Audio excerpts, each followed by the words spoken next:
What's up guys, Random Razor here with another random product review video for you guys. And today we're going to check out this Dewalt 60V Max brushless handheld blower.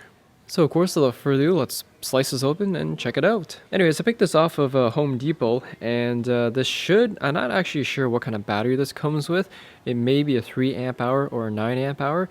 And the reason I say that is because the picture shows a 9 and the description says 3, so I guess we're about to find out. So the first thing that we get is our manual, and then looks like we have two nozzles, and this one here looks like it's just more a concentrated one and a more open one. And next it looks like we have the battery, so let's confirm what kind of battery this comes with. And it looks like, oh, it's a 9 amp hour battery, so that's good.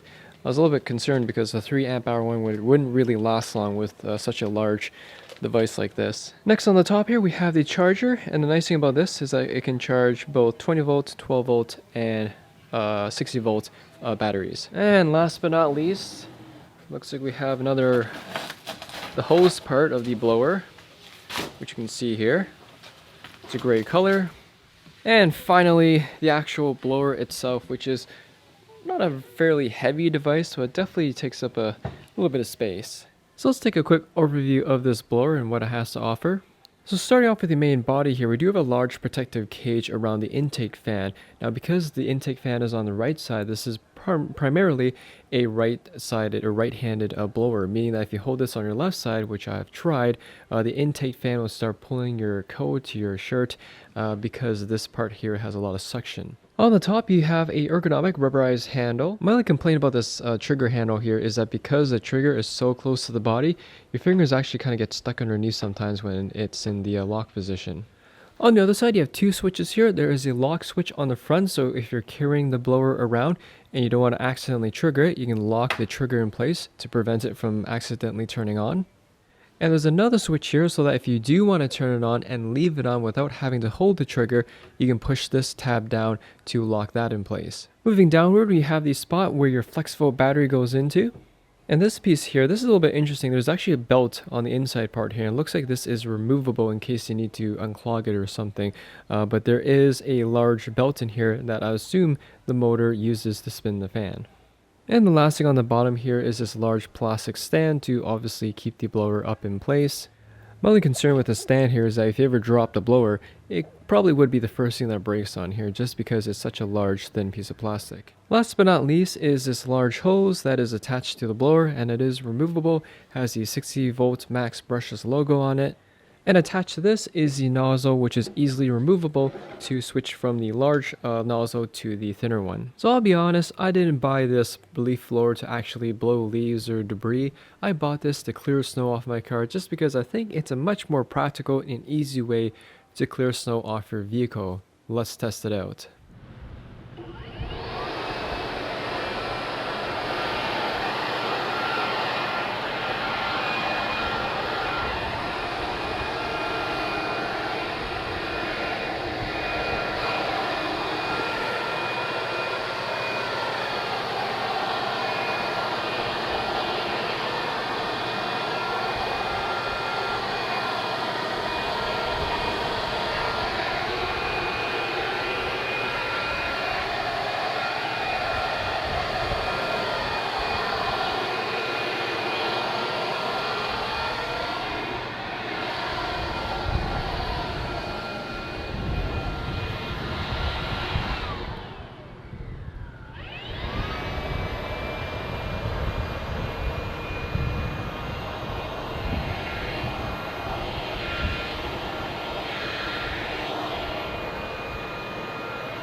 So overall guys, as you guys saw throughout that demonstration there, using a leaf blower like this to clear snow off your vehicle can be a practical means of doing it. Now granted, using a leaf blower to clear snow off your car may not be ideal in all situations. For example, if it's really heavy or wet packing snow, then obviously a snow brush would be a little bit more ideal. But for the majority of the winter, which is usually going to be powdery snow, this is a pretty good and practical means of clearing snow off your car. There are a couple advantages of using this to clear snow off your car. First one is that it does it a little bit quicker, especially for those of you who have big trucks or SUVs, and just reaching for the roof line is probably the most difficult part in terms of clearing snow off those type of vehicles. You guys saw throughout that video that clearing snow off the car with this is easier, especially on the rooftop, and does a quicker job. One of the biggest benefits of using a leaf blower like this is that unlike using a snow brush where it can actually scratch the paint, a leaf blower uses air to remove snow off your vehicle, thereby reducing any chances of any clear coat damage such as scuffing, scratching, and those swirl marks that you may see during the springtime after winter. This is also pretty good for using it on your deck and stairs. It does a pretty quick job and just as efficient as using a shovel, if not quicker. So overall, even though my intentions weren't using this as a leaf blower or blowing around debris, it does a pretty good job with snow, which certainly means it would do a great job with leaves and debris on your sidewalk. Even though this is a cordless powered device, it definitely rivals in terms of performance compared to a gas powered one. My only complaint really is with that 9 amp battery attached to this, it does have a bit of heft to it. On top of that, this is also really meant for right-handed people like I mentioned earlier. However, the biggest gripe for me is certainly the battery life. Dewalt definitely didn't want to sacrifice performance with this, but at the same time, I probably get around 20 minutes of battery life with this running at full power. So more or less, I do recommend this blower if you already have Dewalt 60V batteries where you can easily just swap the batteries for longer runtime. In conclusion guys, if you're looking for a cordless leaf blower for whatever kind of means you want to use it for, you definitely can't go wrong with Dewalt 60V Max brushless blower. Anyways, thanks for watching guys, hope you all enjoyed the video. If you have any questions or comments about this, ask away in the comment section there down below. Hit that like button as always helps me out, and I'll see you all in the next video.